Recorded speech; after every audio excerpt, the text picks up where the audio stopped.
Yo ayo, ayo, ayo pasti kita mampu. Dengan si bakul UKM naik kelas. Dengan si bakul koperasi tetap jaya. Pastikan kita memang istimewa.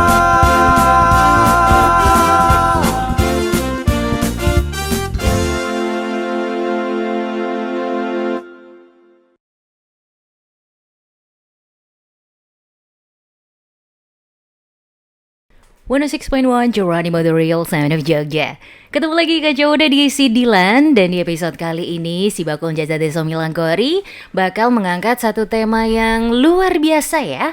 Ini untuk hari ini sendiri temanya adalah upaya mendorong percepatan dan perluasan pembinaan UMKM melalui skema TOT bagi calon-calon mentor UMKM yang handal. Dan pastinya untuk acara ini sendiri diselenggarakan oleh Dinas Koperasi dan UKM Daerah Istimewa Yogyakarta dan didukung sepenuhnya oleh Dana Keistimewaan Yogyakarta. Yang lagi di foto-foto pose semua dong. Dan kebetulan untuk Sidilan kali ini kita bakal ngobrol banyak sekali. Dan tadi juga sempat ada ngobrol-ngobrol sedikit ya dengan salah satu narasumber kita, ada Mas Tony. Halo. Tony Chen ya? Betul sekali. Ini apanya Jackie Chen? Saya saudara jauhnya. Oke. Betul, masih saudara.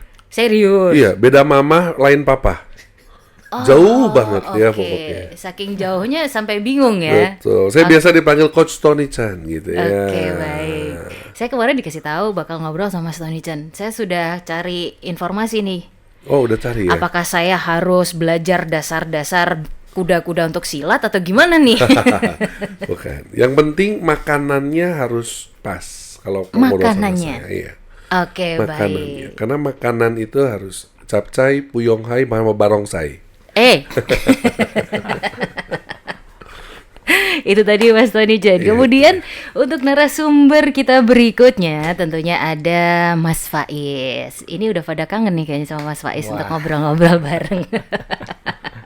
Ngangenin berarti ya? Iya dong, Mas Faiz. Ada Siap. juga satu lagi nih Kang Jaboda ya. Kita bakal ngobrol juga hari ini sama Mas Wahyu. Halo Mbak Brita. Oke, selamat sore. Selamat sore. Mas, udah dikabarin kita mau podcast dulu ini. Iya, pokoknya Oke. tak silent HP saya. Tapi jangan lupa di-on-in lagi ya. Nanti dicari loh.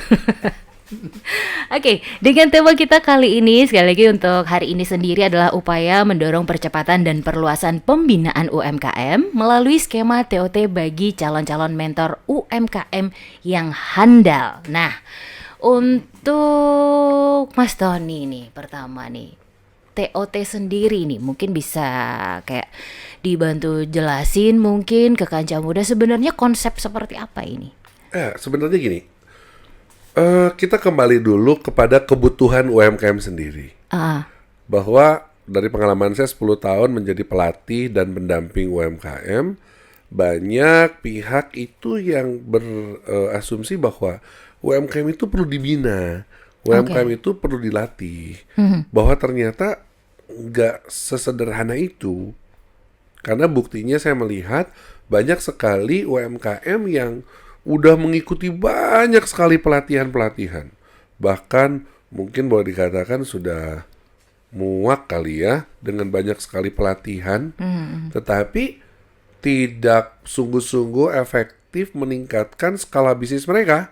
Mereka nggak naik kelas gitu loh. Sehingga akhirnya saya mencoba untuk menciptakan sebuah metode yaitu pendampingan. Artinya bukan pelatihan tidak penting, tapi pelatihan itu penting.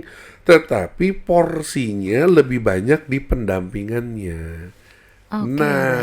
Jadi karena UMKM butuh pendampingan yang porsinya lebih banyak, kurang lebih 30% pelatihan, 70% pendampingan.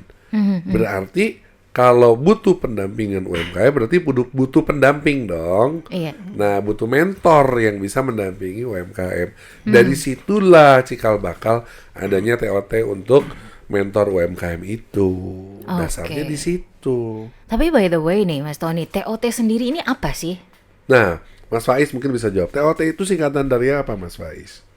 Training of Trainer katanya. Training of trainers. Training of trainers. Jadi kurang lebih pelatihan untuk para pelatih, gitu ya? Iya, betul. Oke, baik. Melatih baik. para pelatih gitu loh. Ah. Nah, jadi kalau dengan definisi melatih para pelatih itu berarti kapasitas yang sekarang saya sedang jalani selama ini adalah saya banyak melatih para pelatihnya UMKM. Baik. Jadi baik. menciptakan sebanyak mungkin pendamping untuk UMKM. Kurang lebih begitu. Dan program ini sendiri sudah berlangsung berapa lama nih? Oke, kalau dari Dinas Koperasi UMKM DIY sendiri yang udah berjalan bersama dengan saya ini tahun kedua ya. Iya, betul. Tahun kedua. Tahun kedua di daerah istimewa Yogyakarta. Tetapi kalau pendampingan yang saya lakukan sendiri saya sudah 10 tahun. Melanglang buana gitu ya di Indonesia. Saya keliling Indonesia untuk melakukan pelatihan dan pendampingan di UMKM ini. Oke, tahun kedua. Tahun kedua di Jogja. Di Jogja. Nah, itu dari awal memulai program ini sendiri sampai mungkin hari ini tadi kan juga ada mentoring juga kan, coaching Betul. juga kan. Nah, itu kira-kira apa sih yang significantly itu jadi poinnya Mas Tony banget nih selama pelaksanaannya? Oke. Untuk melakukan proses pelatihan bagi mentor UMKM ini, kita memfokuskan kepada para pelaku UMKM itu sendiri. Sebenarnya fokusnya ke situ. Lalu yang kedua baru kepada mentor-mentor yang memang sudah ada yang dimiliki oleh Dinkop UMKM DIY. Jadi targetnya itu dulu nih pesertanya. Nah, yang kalau ditanya faktor signifikannya apa menjadi untuk pelatihan mentor ini adalah bagaimana para mentor-mentor ini pada akhirnya dia sendiri bisa menjadi teladan atau dia bisa menjadi role model buat para UMKM yang nantinya akan dimentoring. Jadi sebenarnya yang menjadi titik fokus saya adalah dalam pelatihan mentoring ini adalah memastikan calon mentor ini udah berhasil naik kelas dulu gitu loh Mbak Prita. Sebelum ngelit yang lainnya. Sebelum dia membuat orang lain naik kelas, dia harus naik kelas dulu. Oke, baik. Ibaratnya gimana kita bisa nolongin orang yang tenggelam kalau dia belum bisa berenang? Kan nantinya bahaya dong, 2 orang tenggelam. Malah repot lagi nih urusannya. Makin repot. Jadi makanya dia harus bisa naik kelas dulu, Oke. baru dia bisa mencontohkan orang atau mendampingi orang untuk naik kelas. Itu sih. Yang poin pentingnya dalam mentoring itu seperti itu. Baik. Dan selama pelaksanaannya ini untuk mentoring dan segala macamnya, metode seperti apa sih yang menurut Mas Tony ini memang suitable enough atau pas buat teman-teman yang ada di Jogja gitu? Oke, bagus sekali pertanyaannya. Jadi metode yang paling pas untuk melakukan pelatihan mentor UMKM ini adalah kita bisa melakukannya secara hybrid. Ini yang sekarang kita sedang coba ya sama Pak Faiz ya. Kita sedang coba di Jogja dan saya melihat pertemuan kedua ini cukup efektif. Jadi metodenya adalah kita menggunakan pertama metode hybrid. Lalu kedua, pelatihan kita ini fokus di hard skill, bukan di soft skill. Jadi langsung ilmu-ilmu yang saya ajarkan, yang saya dampingi ini adalah sesuatu yang langsung mereka bisa praktek di bisnis mereka. Jadi bahannya itu betul-betul bahan yang langsung bisa dipraktekkan. Ini sedikit cerita. Banyak UMKM ketika mengikuti pelatihan nih, begitu ditanya sama si trainernya, bisa melakukannya, bisa.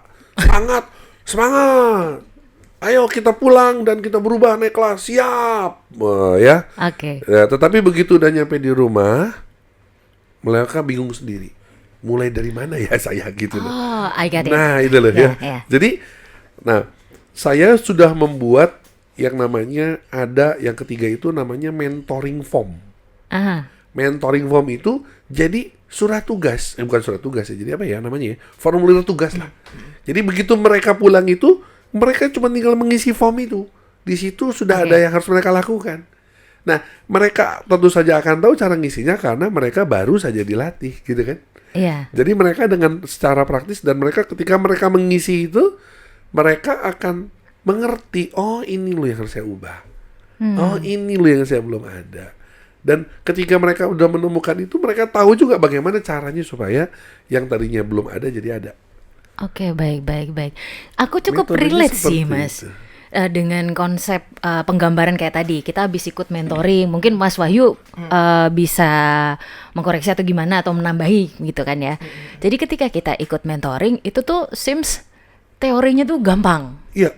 Tapi ketika kita harus dihadapkan posisi aslinya, waduh gimana ini ya? Betul sekali. Bener gitu gak sih Mas Wahyu? Karena kondisi setiap bisnis kan beda juga. Iya. Sedangkan UMKM kita kan di DIY ini kan berbagai macam, ribuan jenis industri kan.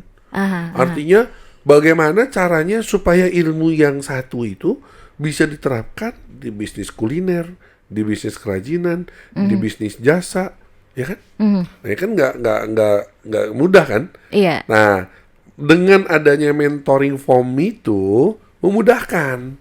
Jadi bisnisnya apapun ngisi itu udah tahu, oh ini tuh maksudnya apa. Kalau ada bisnisku ya berarti tinggal ngisi yang sesuai di bisnis saya gitu. Jadi makanya pertanyaannya satu, isinya bisa beda-beda tergantung bisnisnya masing-masing. Jadi personalize ya. Yes, itulah yang menjadi satu keistimewaan dari program pendampingan mentor ini. Sama seperti DIY istimewa ya. Oke. Nah sebelum kita lanjut mungkin aku langsung testimoni aja nih dari Mas Wahyu, pengalamannya selama mendapatkan mentoring itu apa dari pertama banget sampai akhirnya mungkin ada perubahan yang cukup signifikan gitu loh.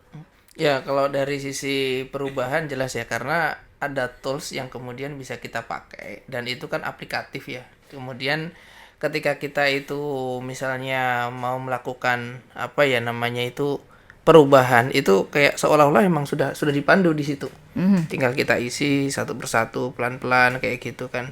Contoh kayak misalnya kita mau ngomongin tentang jualan ya. Jualan itu kan kadang-kadang ada orang kalau jualannya murah pasti laku. Kan enggak juga kayak gitu kan. Bahkan kadang-kadang kita perlu menaikkan harga jual untuk kemudian memberikan nilai tambah di produk kita sehingga nilai manfaat sebuah produk itu bisa meningkat dan orang kemudian lebih nyaman dengan produk kita. Nah, proses untuk menuju ke situ kan itu juga nggak mudah ya. Nah, di toolsnya dari Coach Tony tadi disampaikan memang kita memiliki sebuah gambaran.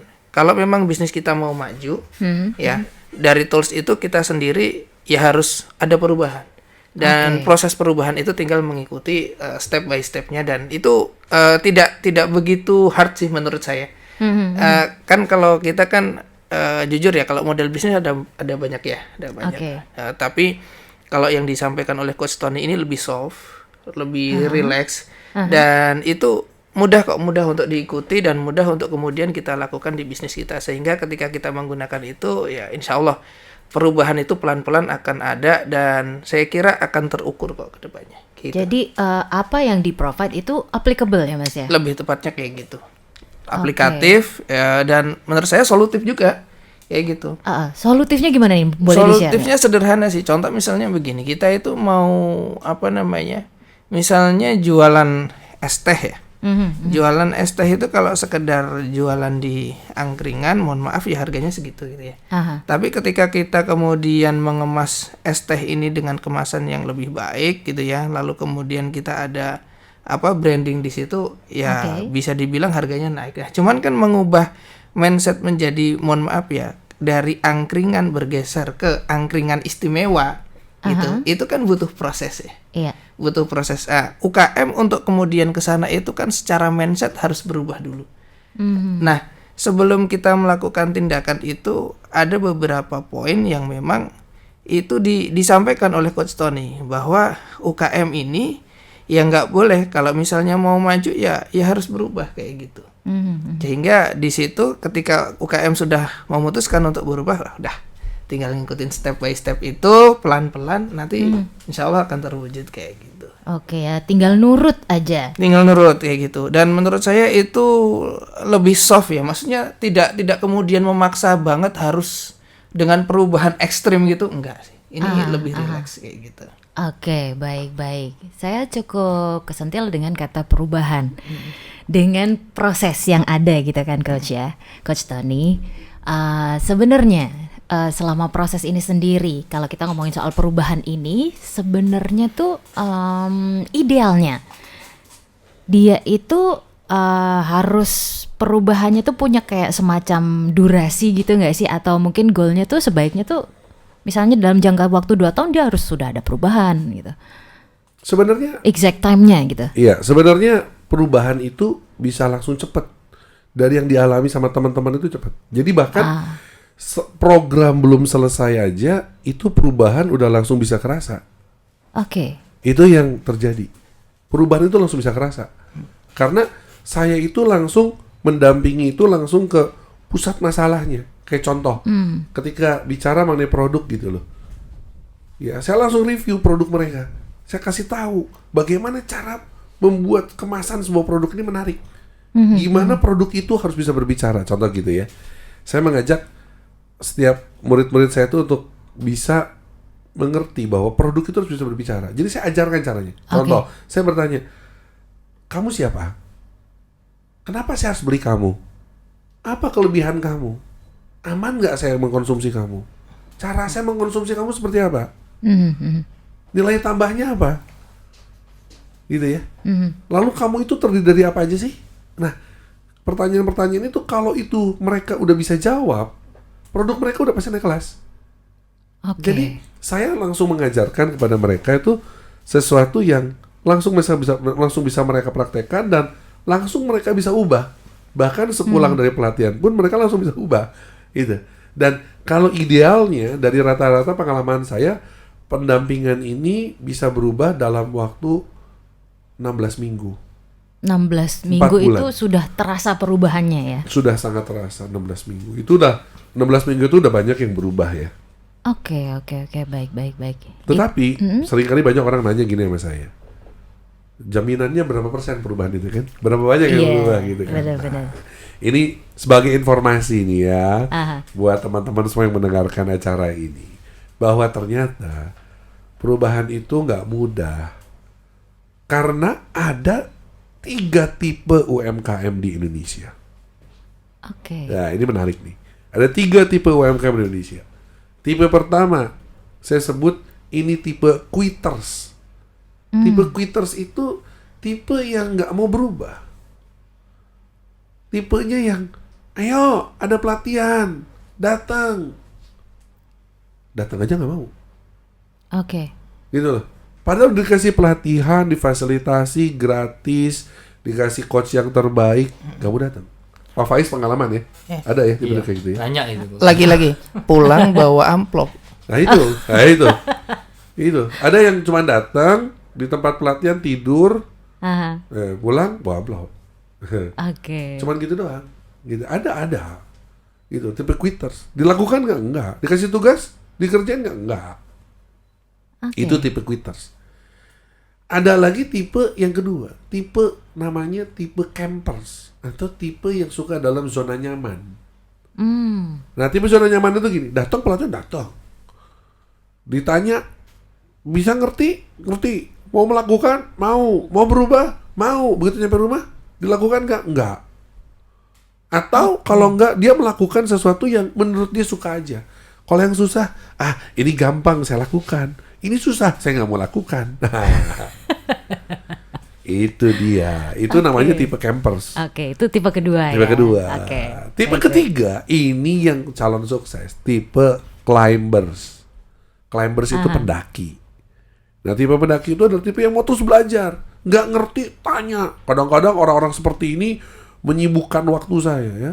Wah, WA saya sibuk sama orang-orang yang climbers. Nanya, coach ini segala, belum puas, tanya lagi gitu. Kadang-kadang saya diteror, kapan bisa ditelepon? Jujur, saya suka dengan tipe-tipe seperti ini. Ini tipe-tipe UMKM yang pasti sukses. Artinya seperti itu. Jadi kalau ditanya pengalaman saya keberhasilan meningkatkan UMKM berapa? Saya nggak muluk-muluk lah, 30-40%. Kalau ditanya kenapa nggak bisa lebih? Ya karena memang faktanya begitu. Ada beberapa UMKM yang memang yang tipenya quitters, nggak mau belajar. Tipenya yang, mohon maaf kalau istilah saya, tipenya mental pengemis gitu loh. Cuman maunya begini, cuman maunya terima, cuman maunya berharap ada uang jatuh dari langit gitu ya. Waduh, kalau itu saya juga mau sih. Nah, itu tipe-tipe kayak gitu ya. Yang tipenya nggak mau belajar. Yang tipe kedua tipe campers, yang dia mau jalan yang enaknya aja, yang susah dia nggak mau gitu ya.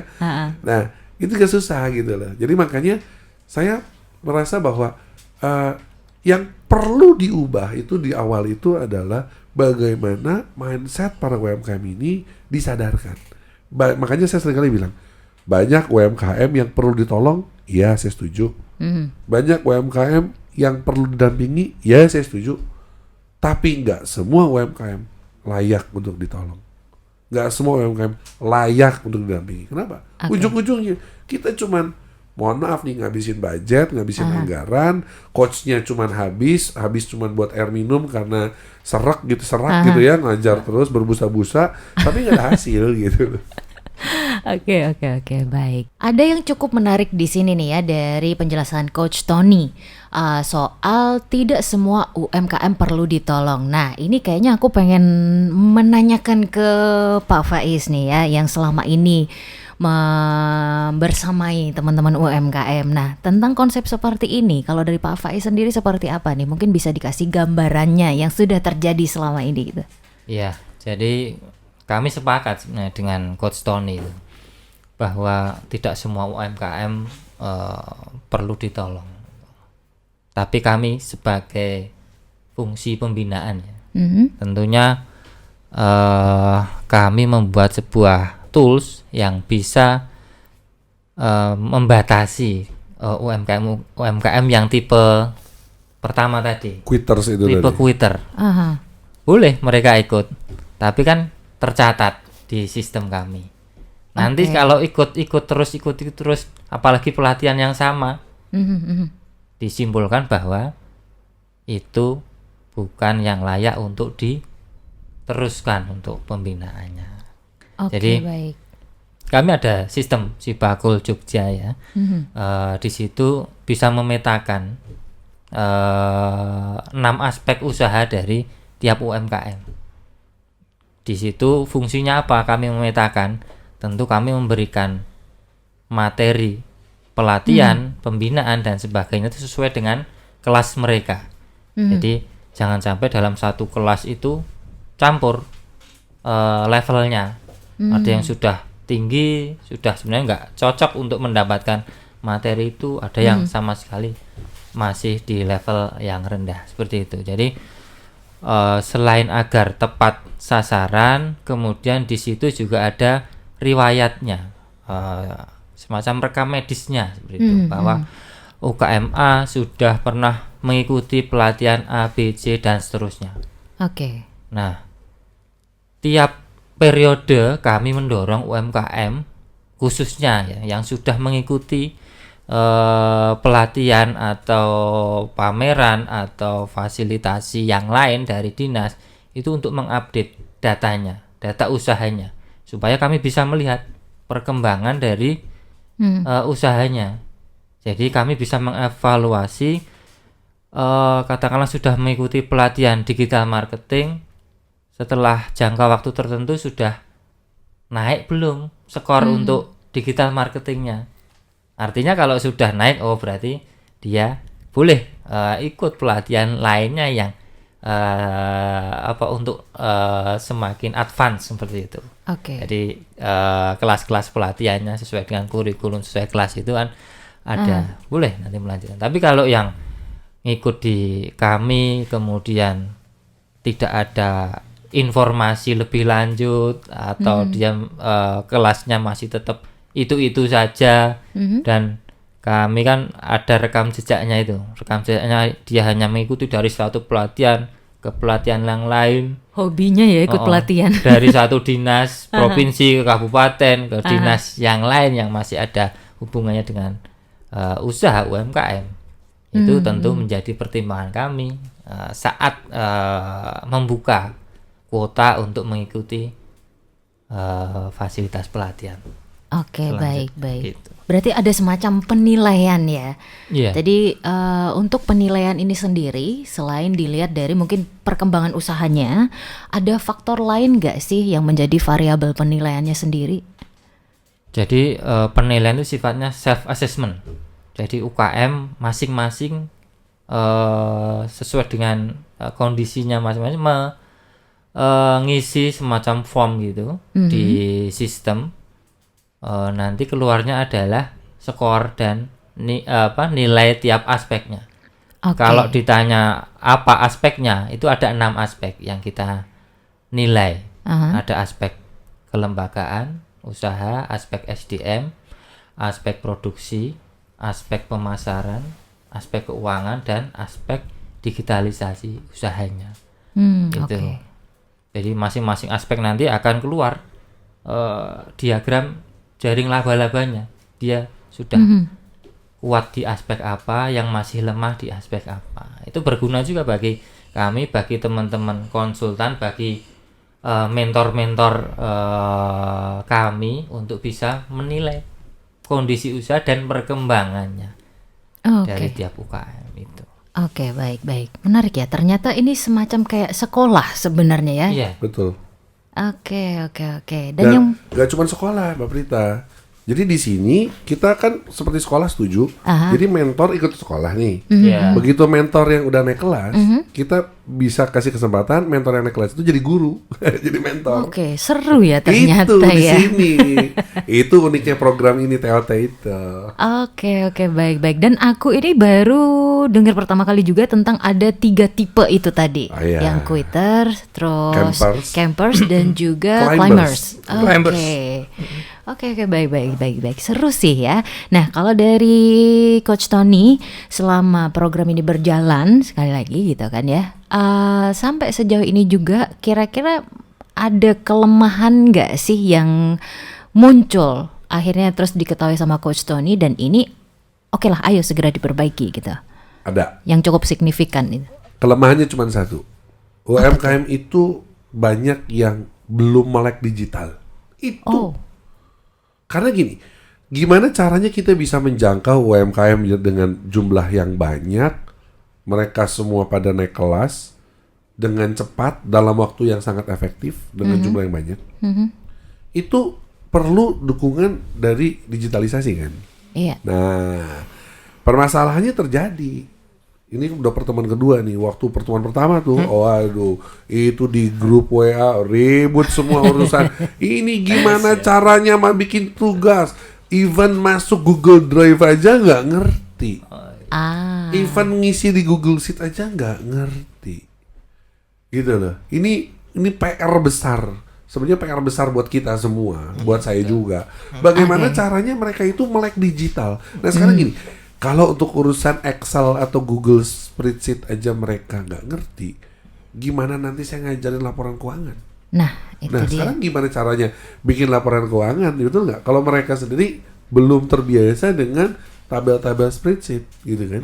Nah, sekarang kalau kita mau mengikuti cara mereka yang kolonial, artinya ngikutin zaman kolonial bukan milenial gitu ya? Oke. Lama dong kita, bener nggak? Nggak efektif dan nggak efisien dong. Berarti kan mereka harus pakai sistemnya bikin, nulis, ketemu kayak zaman dulu tuh, dosen gitu kan, memeriksa. Lama dong. Akhirnya kita nggak bisa menjangkau UMKM dalam jumlah banyak dan waktunya pasti butuh lebih panjang.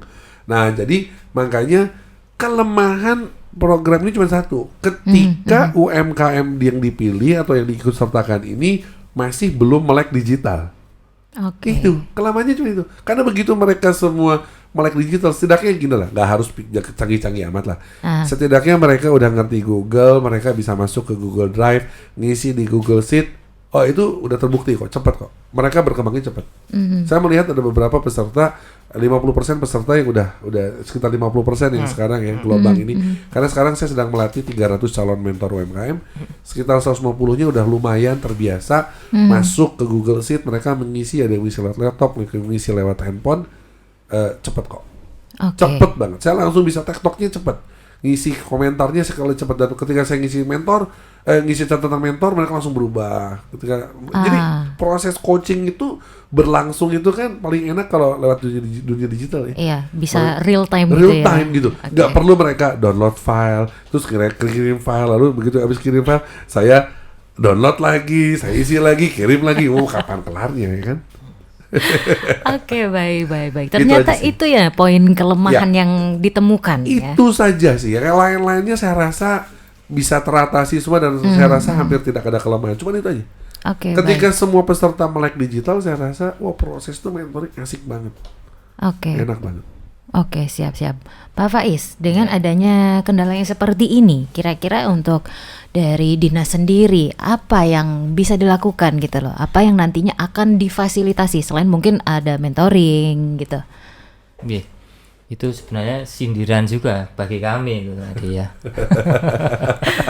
Oke, artinya menjadi evaluasi bagi kami juga karena ini juga baru awal ya di program mentoring ini. Memang secara seleksi dari pesertanya ini kebetulan kemarin agak jumlahnya banyak calon pesertanya yang harus kita siapkan, jangkauannya juga semua kabupaten kota. Itu memang kita dengan waktu yang cukup terbatas itu kita akui kita memang belum maksimal dalam sisi seleksi pesertanya itu. Memang target kami sebenarnya itu ya minimal sudah melek digital semua yang di kelas 2 kalau di Sibakul kami ya kelas 2 ke atas.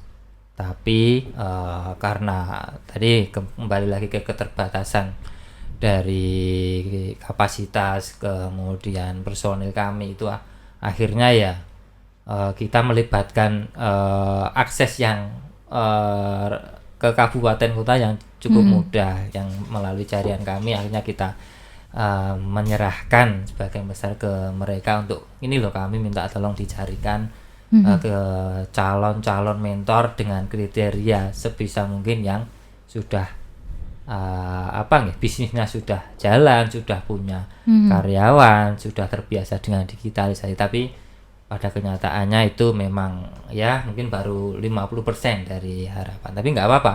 Ini juga bagian yang menjadi PR kami ke depan tentu untuk bisa mempercepat dari sisi mereka naik kelas dari sisi melek digitalnya seperti itu. Tentu di masing-masing kabupaten kota yang mengikuti pelatihan mentoring secara hybrid ini, kami juga menerjunkan mentor-mentor yang sudah dilatih di tahun sebelumnya. Jadi teman-teman kayak Mas Wahyu ini, kemudian pendamping UMKM yang ada di dinas kami, itu kami terjunkan ke lokasi, ke kabupaten untuk mendampingi kalau ada kebutuhan dan kesulitan secara teknis dari lapangan. Seperti itu sih solusinya yang saat ini kita lakukan. Oke. Dan kalau misalnya kita membahas persoalan digital ini tadi, ini kalau aku lihat bisa dibilang kompleks ya. Karena selain mungkin ketidakawaman, terus kemudian nanti pada akhirnya ketika kita menyasar desa-desa yang mungkin agak blusuk ya Pak Faiz, itu nanti keterkaitannya adalah masalah jaringan juga. Betul. Nah, itu akan ada sinergi seperti apa sih yang bisa diusahakan supaya ini bisa berjalan dengan baik gitu? Kalau terkait dengan ini ya infrastruktur yang kemudahan, kemudian akses internet di lokasi, memang kami menurut pengalaman kami khususnya di wilayah-wilayah di ini ya Jogja yang bisa dikatakan di pinggiran seperti itu memang masih ada ya hal-hal seperti itu, kesulitan dari akses internetnya itu. Tapi tentu kalau di program ini memang kita fokuskan, jadi saat di kabupaten masing-masing itu kita undang mereka di satu tempat. Nah, jadi nggak di masing-masing rumahnya masing-masing, tapi ngumpul di satu tempat biasanya di kota kabupatennya. Yang minimal secara jaringan internet itu sudah tersedia, sudah cukup lancar. Itu sih.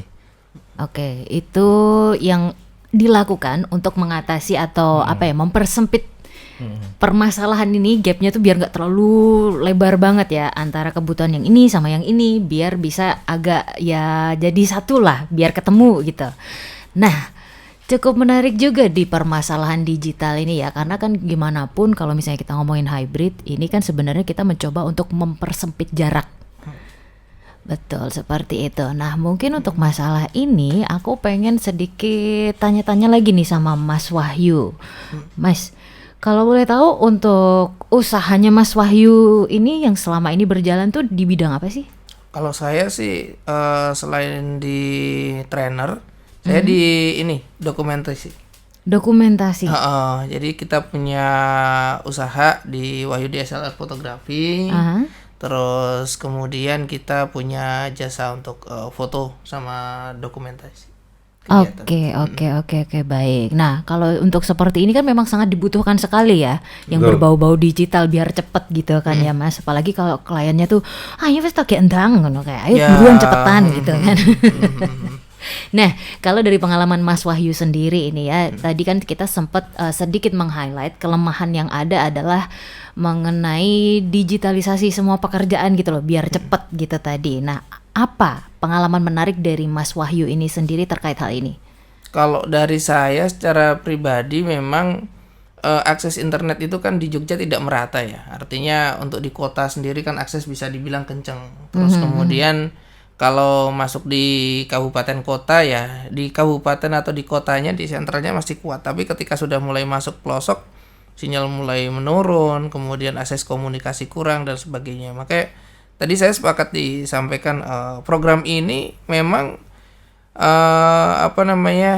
sangat bagus karena di setiap kabupaten kota itu kita menyelenggarakan kegiatan juga secara online juga, dan teman-teman kemudian ngumpul di sana, bisa diskusi di sana, dan meskipun kita tidak ketemu satu titik itu, tapi kita tetap bisa melakukan komunikasi. Dan menurut saya lagi-lagi ini akses sarana prasarana yang menurut saya ya ini pemerintah memang perlu untuk kemudian terus meningkatkan kualitas dan kapasitasnya, terutama di kelancarannya, dan itu untuk di program ini sendiri kami bersyukur alhamdulillah karena kami punya relasi untuk kemudian bisa penyelenggaraannya juga terjalin lancar di setiap kabupaten kota. Itu sih. Oke. Tapi dengan konsep tadi ya, kalau misalnya biar cepet selama mentoring ini semuanya tuh harus serba digital, dikirim biar langsung dikoreksi real time sekali. Nah, ada kesulitan nggak sih Mas untuk keep up dengan itu? Kalau kesulitan iya sih, jujur saja untuk para peserta itu yang mohon maaf ya mungkin secara usia ya. Secara baik. usia ini kolonial. Oke, baik. Kayak gitu. Terus kemudian sarana prasarananya tadi aja Coach Tony berharap kan teman-teman pada bawa laptop gitu kan. Supaya di situ bisa sekaligus sambil ngerjain, sambil praktek gitu kan. Makanya tools ini kan simple lalu kemudian tidak terlalu berat dan soft gitu ya. Kalau versi saya ini soft. Jadi harusnya teman-teman ketika datang di lokasi sambil diskusi, sambil kemudian mengerjakan, harusnya langsung selesai. Oke. Semudah kan, itu ya ternyata. Semudah itu. Tools pemasaran itu kan memang ada banyak. Tapi tak bilang ini kan kayak tadi ya. Anda punya kelemahannya di mana, Anda punya masalahnya di mana, lalu kemudian Anda mau ngapain, udah tinggal ikutin aja step by stepnya. Tapi kan realitanya ya, tadi Pak Faiz juga menyampaikan ya, kami bahkan di sini ketika mengajak, kemudian ketika kita juga mencoba berkomunikasi dengan mereka bahwa materi ini rencananya akan seperti ini kita sampaikan, siap kayak gitu kan, mau kayak gitu kan. Itu tadi, cuman ketika pas di hari H, loh tadi yang bawa laptop sedikit gitu kan. Artinya tidak semua bawa itu. Terus oke sih boleh, maksudnya nggak pakai laptop tapi dia pakai handphone. Iya benar kan, handphonenya udah bagus juga. Tapi ada beberapa kemarin yang di Gunung Kidul, karena kemarin yang 2 minggu yang lalu saya di Gunung Kidul, ada loh ibu-ibu itu sampai beli handphone untuk acara. Oh itu niat itu. Niat ya, luar biasa sih. Jadi Serius ada yang sampai beli handphone? ada. Jadi dia menyampaikan handphonenya baru, lalu kemudian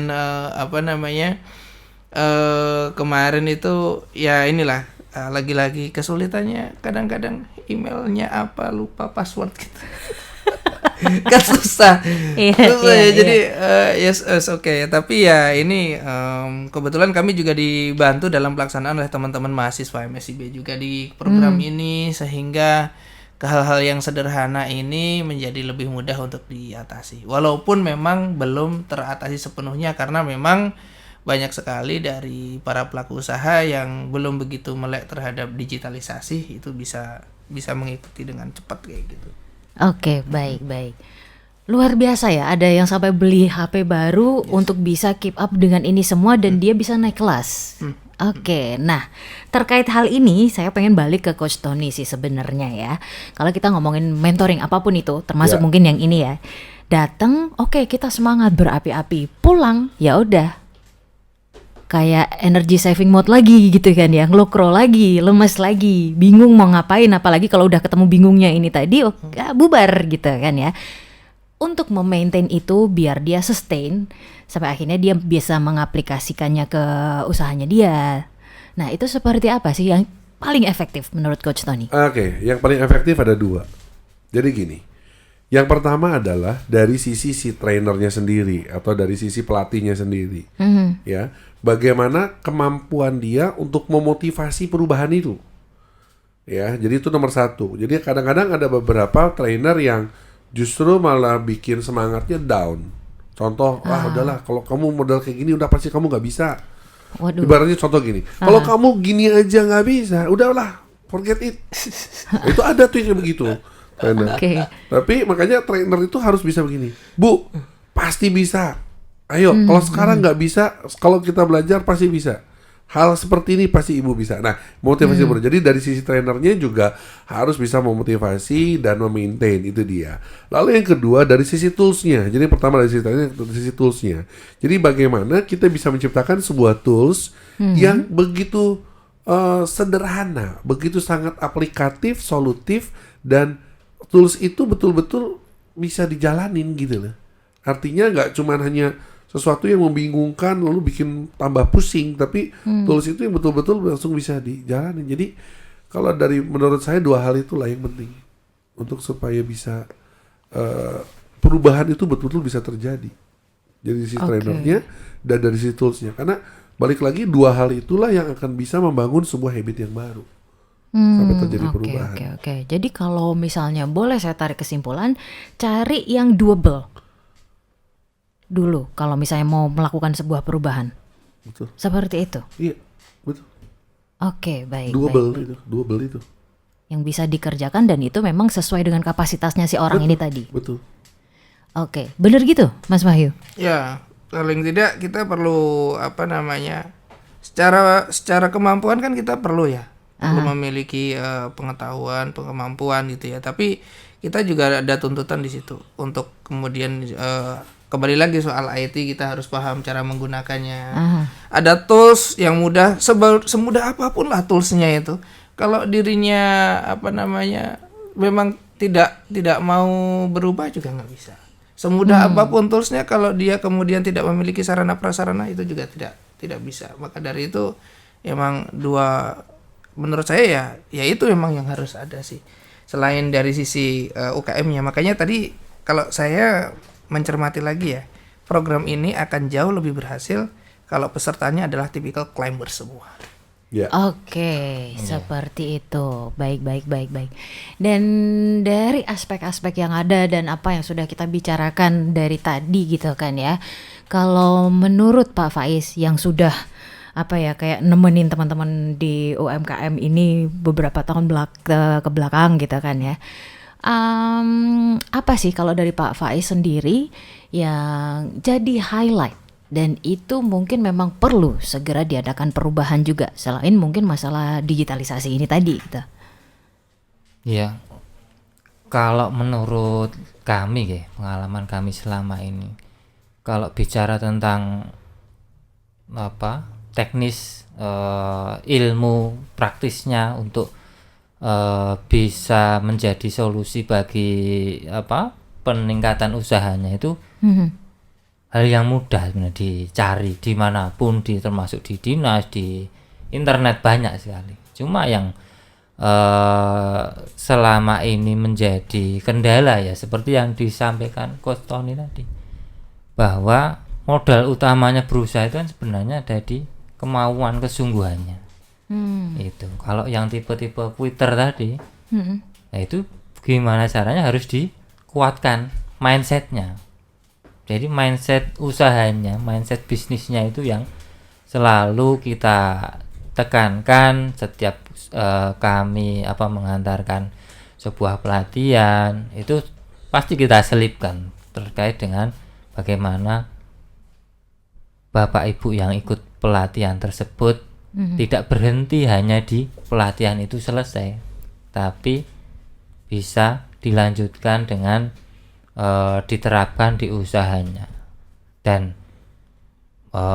selama ini memang persoalan mindset manja itu menjadi bagian yang mendasar bagi kami untuk menghambat dari sisi kemajuan UMKM-nya.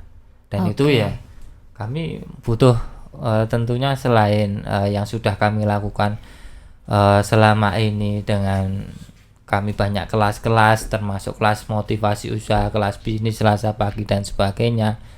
Podcast seperti ini juga bagian kami menghadirkan pembicara yang luar biasa. Tentu ada bagian di situ terkait dengan mendorong UMKM untuk semakin semangat seperti itu. Tapi tentu juga masukan-masukan dari Coach Tony, teman-teman pendamping UMKM itu bagaimana sih sebenarnya untuk bisa memacu mereka untuk bisa kuat mindsetnya itu yang, atau kalau kayak Coach Tony tadi ya sudah yang quitter terus nggak bisa dilanjutkan lagi ya kami juga tentunya akan semakin menargetkan dari sisi pembinaan kami lebih tepat sasaran lagi seperti itu. Nah, yang bikin cukup saya penasaran dan ingin tahu nih Pak Faiz ya, dengan adanya 3 tipe tadi, kira-kira sejauh ini dari sepengamatan dan yang mungkin sudah terjadi dari Pak Faiz sendiri, apa yang terjadi dengan si tipe quitter ini di lapangannya? Akan terus didampingi dan mau dinaikin lagi atau seperti apa nih? Kalau kami tentu arahan ya dari pimpinan selama ini, kami semakin ke sini ke depannya itu pengennya tidak mengejar kuantitas dari jumlah UMKM yang kami dampingi seperti itu, tapi lebih ke arah kualitas dari pembinaannya. Jadi nggak apa-apa jumlah UKM yang mungkin tidak terlalu banyak, tapi dia mendapatkan progres kemudian keberlanjutan dari fasilitasnya. Jadi jadi nggak cuma pelatihan sekali kemudian ya sudah nanti pelatihan berikutnya tema yang sama atau tema yang lain kan kita buka ganti orang, itu enggak. Kita sudah mulai. Jadi pelatihan itu rangkaian bentuknya. Lebih banyak ke yang rangkaian. Jadi tidak satu kali selesai tapi ada rangkaian. Seperti yang sedang kita laksanakan di 4 bulan terakhir ini ada skema inkubasi bisnis. Di situ ada tahapan kegiatan dari mulai bisnis check up, kemudian masuk ke tahap pertama, kemudian ada sistem kompetisi, nanti peserta atau tenan yang masuk ke tahap berikutnya itu adalah yang progresnya terbaik. Hanya 50% yang bisa masuk ke tahap berikutnya. Itu untuk mendorong jiwa kompetisinya juga, untuk menyaring mana sih yang tipenya climber tadi yang benar-benar bersungguh-sungguh sampai di tahap ketiga nanti ada pemilihan UKM unggulannya, juaranya, championnya seperti itu. Jadi berbagai kegiatan sudah kita laksanakan dengan model-model yang rangkaian, termasuk yang mentoring ini. Jadi kita melanjutkan dari mentor yang sudah kita bina tahun lalu di awal ya, kemudian tahun ini kita libatkan lagi, kita undang lagi untuk mengikuti materi lanjutan, kemudian mereka bisa ikut mendampingi calon-calon mentor yang baru seperti itu.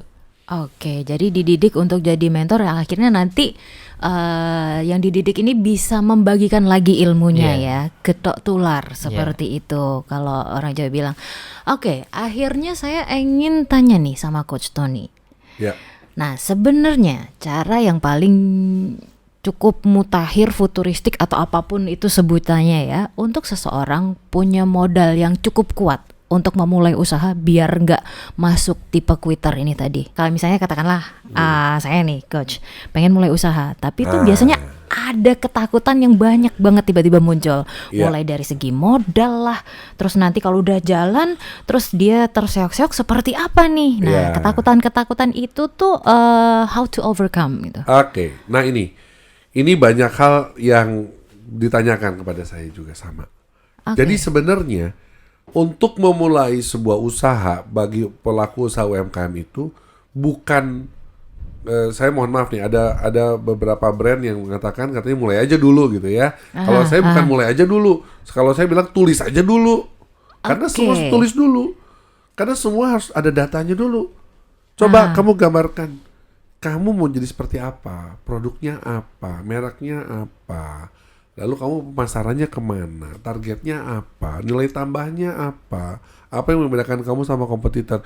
Tulis dulu semua. Jadi makanya saya sering kali bilang begini, ini UMKM itu 99% memulai usahanya itu secara sporadis. Artinya, itu sukses. Hajar bikin. Ternyata begitu mentok sana, mentok sini, mentok sana. Akhirnya mereka udah habis tenaga, habis uang, habis waktu. Akhirnya mereka quitters. Jadi sebenarnya pendidikan atau literasi entrepreneurship ini sebenarnya harusnya bisa dilakukan dari usia sejak dini. Dari usia SMA misalnya, atau kuliah tingkat akhir misalnya gitu ya. Jadi ketika ada orang yang memutuskan saya nggak mau jadi karyawan deh, saya mau jadi pengusaha atau entrepreneur gitu ya. Nah, mereka harusnya masuk kelas bisnis, di mana di kelas bisnis itu bukan inkubator bisnis. Kalau inkubator bisnis itu adalah pengembangan dari sebuah bisnis plan. Jadi kelas bisnis itu bagaimana membuat sebuah bisnis plan. Bisnis plan ini penting. Sebelum bikin bisnis, bikinlah bisnis plan. Supaya kamu di dalam bisnis plan itu, apalagi ketika sudah ada bisnis plan yang jelas gitu ya. Jadi kamu tuh tahu langkah pertama apa, langkah kedua apa, ketiga apa, udah tahu. Tujuannya mau kemana sudah tahu. Kalau ada masalah tahu harus bagaimana. Nah, di dalam bisnis plan itulah sebenarnya kuncinya untuk supaya menghindari gak banyak orang yang tipe quitters. Karena saya yakin dari survei saya, tipe-tipe quitters itu adalah tipe yang memulai usaha secara sporadis atau ikut-ikutan orang. Dia buka kafe, kopi rame, gue juga ikutan lah. Ternyata yang teman-temannya sih rame, yang dia gak rame, bangkrut. Dan ketika mereka ditawarin untuk belajar, udah energinya udah keburu habis gitu loh. Itulah makanya. Jadi jangan mulai aja dulu, bukan tulis aja dulu. Tulis dulu. Catat dulu maunya apa gitu loh.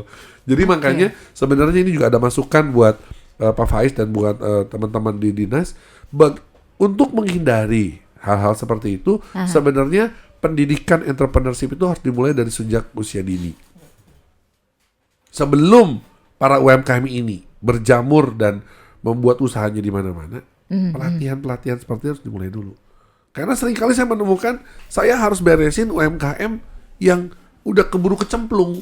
Contoh, nggak usah jauh-jauh deh. Ada UMKM yang datang sama saya, coach, ini gimana ya coach? Saya mau bikin, saya kan pendidikan, coach mengajarkan brand itu harus didaftarkan. Betul. Brand harus didaftarkan. Tapi ternyata begitu dia mendaftarkan, ternyata brand yang dia pakai itu udah dipakai orang. I see. Ketika saya bilang, ya nggak bisa, tetap harus didaftarkan untuk melindungi kamu punya produk, begitu kan? Tapi permasalahannya udah keburu terdaftar sama orang. Artinya dia memilih brand itu nggak pakai analisa dulu dong, betul nggak? Dan ketika saya mengatakan ya mau nggak mau pilihan lainnya adalah ganti brand. Begitu ganti brand berarti kemasan harus ganti, padahal udah cetak. Berarti Instagram harus ganti, padahal semua orang udah tahu followernya udah 1.000. Berarti semua materi promosi harus diganti, padahal semua udah dibuat. Nah, artinya apa? Habis tenaga, habis uang, habis waktu kan. Iya, Nah, betul. itu contoh simpel dari brand. Ya kan? Karena dia tidak mempersiapkan dari awal. Itu aja salah satu contohnya. Jadi balik lagi, bagaimana untuk memulai bisnis? Tulis aja dulu, catat aja dulu, bikin bisnis plan. Jangan mulai aja dulu ya. Jangan mulai aja dulu, bahaya. Tapi catat aja dulu, tulis aja dulu. Oke. Nah, ada lagi yang pengen saya tanya ini sama Coach Tony. Gimana kalau seorang punya mindset adalah kalau punya usaha gitu kan ya, minimal tuh untung dikit daripada dia cuman balik modal. Karena itu udah buang-buang energi, terus pikiran dan segala macam. Gimana kalau ada orang yang punya mindset seperti itu? Mindsetnya gimana? Untung dikit, gak apa-apa. Daripada cuman itu balik modal doang gitu loh. Itu mindset yang salah sih. Mindset yang salah ya. Justru mindsetnya adalah bagaimana caranya untung banyak gitu kan. Pengennya gitu. Kayaknya gitu. Terus akhirnya udah gak apa-apa untung dikit gitu. Daripada cuman istilahnya kalau orang Jawa bakbo sama aja gitu kan. Sama aja kayak modalnya. Plus gitu ya. Ya harus dikasih coaching lah ya, harus di training lah ya orang-orang seperti itu ya. Artinya berarti dia yang menjadi fokus adalah di keuntungan. Fokusnya di keuntungan. Ini yang salah. Jadi saya sering kali di dalam kelas-kelas saya selalu bilang, kita itu menjadi pelaku usaha jangan fokus di keuntungan, tapi fokus di pertama, solusi apa yang kamu sediakan lewat produk dan jasa yang kamu tawarkan kepada pelanggan. Produk kamu harus bisa ngasih solusi. Atau masalah apa yang sedang kamu coba selesaikan dengan produk dan jasa kamu. Yang ketiga, nilai tambah apa yang ada di dalam produkmu, di dalam jasamu itu yang membedakan dengan kompetitor. 3 pertanyaan pamungkas ini harus bisa dijawab. Kalau nggak bisa dijawab, ciptakan di dalam produkmu, ciptakan di dalam jasamu.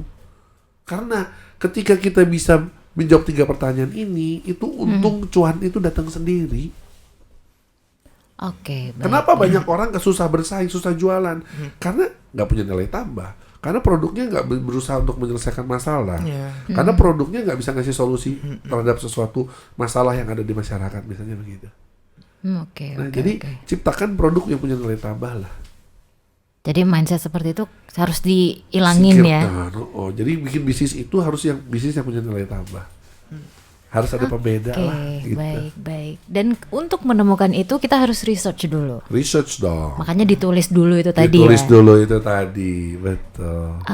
Oke. Nah kalau boleh tahu nih Coach, kira-kira yang harus ditulis itu apa aja? Yang perlu ditulis? Iya. Oke, ada 7. Ada 7. Oke. Yang pertama produknya dulu. Produknya mau apa? Apa yang kamu bisa buat dari produk itu? Nilai tambahnya apa? Produk itu kenapa kamu pilih produk itu? Kedua, bisnis modelnya mau gimana? Artinya bisnis model itu apakah kamu mau jualan pakai sistem buka toko konvensional? Apakah mau toko konvensional dan online? Kalau mau online jualannya mau lewat mana? Mau sosial media atau e-commerce? Nah itu perlu ditanyain tuh, perlu disiapin. Yang ketiga, bisnis prosesnya. Proses bisnisnya gimana? Apakah kamu memproduksi? Apakah kamu mau CMT ke orang atau maklun ke orang? Kamu cuma tinggal jual, gitu loh. Atau yang dibalik, yang produksi orang lain, kamu ngambil produk orang lain, kamu cuma branding, terus kamu jual. Itu kan bicara mengenai proses ya. Terus proses juga bicara mengenai bisa nggak dia membagi mana proses operasional, mana proses pendukung, mana proses manajemen. Nah itu nanti harus ditulis tuh itu. Yang ketiga, yang keempat financial manajemennya, modalnya berapa? Terus proyeksi kamu dapat duitnya di bulan keberapa? Biaya-biayanya apa aja yang keluar? Biaya nanti ada biaya tetap, biaya variabel. Nah, dia harus ditulis. Setelah biaya manajemen keuangan, pemasarannya. Kamu mau mempromosikannya lewat media apa? Ada dana nggak untuk mempromosikan? Kalau nggak ada dana, lalu metode kamu seperti apa? Gimana supaya banyak orang atau target kamu tuh tahu bahwa kamu tuh punya produk ini? Nah, bagaimana medianya? Caranya, strateginya seperti apa? Kalau udah, yang keenam, distribusi dan penjualannya seperti apa? Bagaimana caranya produk kamu tuh bisa sampai ke pelanggan? Kamu menggunakan metode apa? Apakah menggunakan push selling atau pull selling? Maksudnya apa? Apakah kamu mau menciptakan banyak reseller? Atau kamu mau membuka banyak cabang? Apakah kamu mau menggunakan banyak salesman? Sales promotion, gitu kan? Nah, itu distribusi dan penjualan. Dan terakhir, mau dibawa kemana? Itu dia tuh. Bisnismu ini, jadi business development itu yang terakhir. Kamu mau ujungnya bisnis kamu mau segede apa sih? Nah, itu yang perlu ditulis. Ini tujuh aspek itu. Kalau 7 aspek itu udah ditulis, udah jelas, dah mulai aja. Gitu. Okay. Karena sudah ditulis, yuk kita mulai. Sounds easy, tapi not that easy ya sepertinya. Jadi Seru. Jadi mudah. Yang penting karena step-stepnya udah ada. Gampang kok. Dan ketika menjalankannya udah ngikutin step itu aja. Yes. Udah gampang. Sering muncul juga di teman-teman yang pengen memulai usaha. Ini adalah sebaiknya kita menggunakan modal yang ada atau kita pinjam aja deh gitu. Wah, pertanyaan menarik nih ya. Oke. Ada 2. Kalau memang ternyata modalnya ada, ya lebih bagus pakai modal sendiri. Itu satu, ya. Tapi kalau nggak ada modal gimana? Mohon maaf, saya kurang setuju kalau kita ngutang. Berhutang itu, saya apalagi hutang untuk bikin usaha ya, saya agak ngeri. Kecuali berhutang kalau usahanya udah jalan, ngutang buat penguatan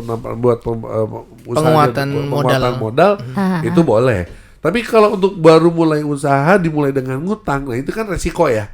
Takutnya nggak jalan atau gimana gitu ya. Nah, jadi mungkin kalau saya lebih setuju kalau memang ada modal, ya pakai modal sendiri. Tapi kalau nggak ada modal, strategi kedua, cari teman yang punya modal, yang punya visi yang sama.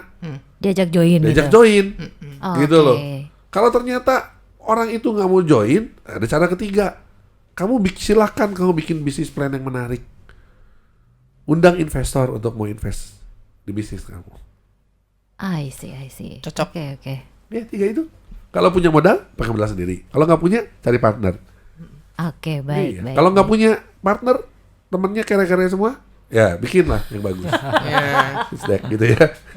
Nah, dari Pak Faiz, kalau misalnya ada teman-teman Kanca Muda di rumah yang pengen mencari informasi tentang kegiatan-kegiatan apa sih yang diselenggarakan sama teman-teman dinas untuk itu tadi memfasilitasi teman-teman pelaku usaha untuk bisa mengembangkan usahanya, itu bisa dicari di mana informasinya? Kami juga zaman sekarang sudah kami mengikuti saluran-saluran yang digital yang mudah bisa diakses oleh banyak orang, banyak UKM itu di sosial media ya. Sosial media Dinas Koperasi UKM DIY di Instagram, ada juga Instagramnya Plut Jogja, monggo dicari saja. Ada 2 itu yang selalu kami update nanti tiap hari itu ada saja informasi-informasi kegiatan yang sedang kami laksanakan maupun yang kami buka untuk informasinya untuk diikuti oleh pelaku usaha. Monggo dicek di sosial media Dinas Koperasi dan Plut Jogja. Oke, baik. Dan terakhir banget dari Mas Wahyu dan juga Coach Tony buat Kanca Muda di rumah yang juga tentunya merupakan pelaku usaha, apa nih yang ingin disampaikan? Kalau dari saya sih yang pertama, ayo terus semangat ya.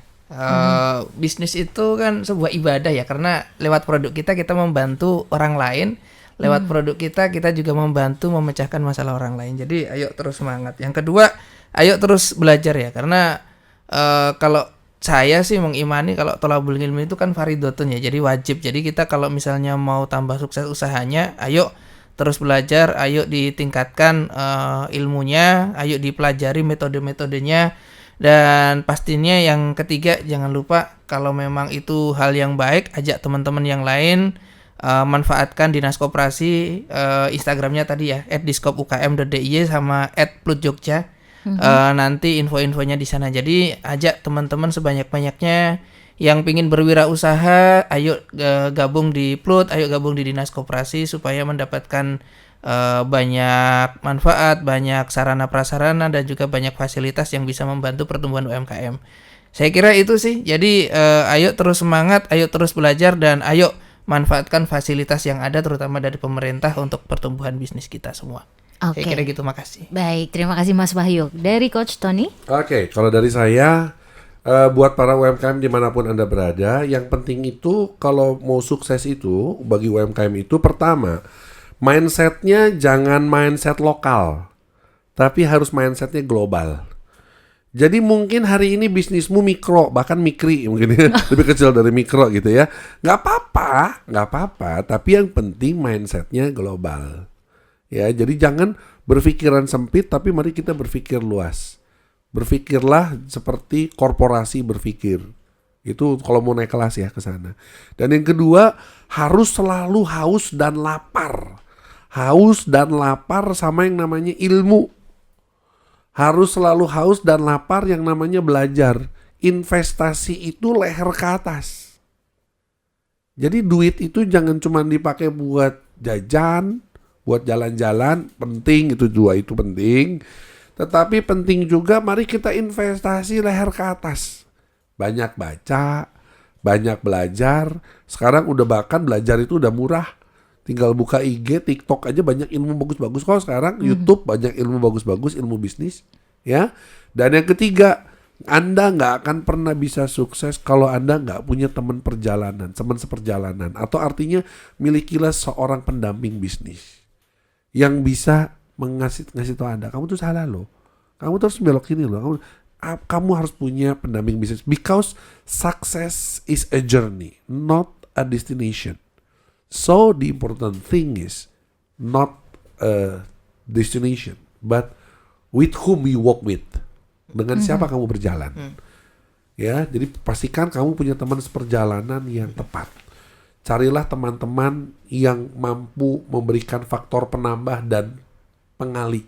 Artinya, milikilah komunitas yang mampu menambah kepintaranmu, menambah keahlianmu, menambah sukacitamu berkali lipat, kepintaranmu berkali lipat. Tapi hindari komunitas dan teman-teman yang hanya menjadi faktor pembagi atau faktor pengurang.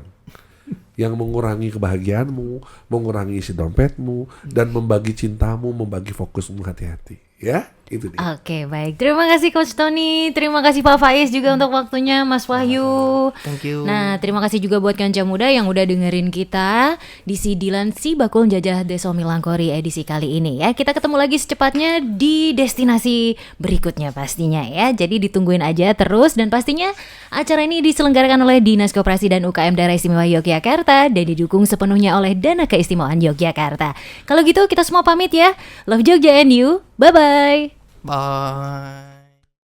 Yo ayo pasti kita mampu. Dengan si bakul UKM naik kelas. Dengan si bakul koperasi tetap jaya. Pastikan kita memang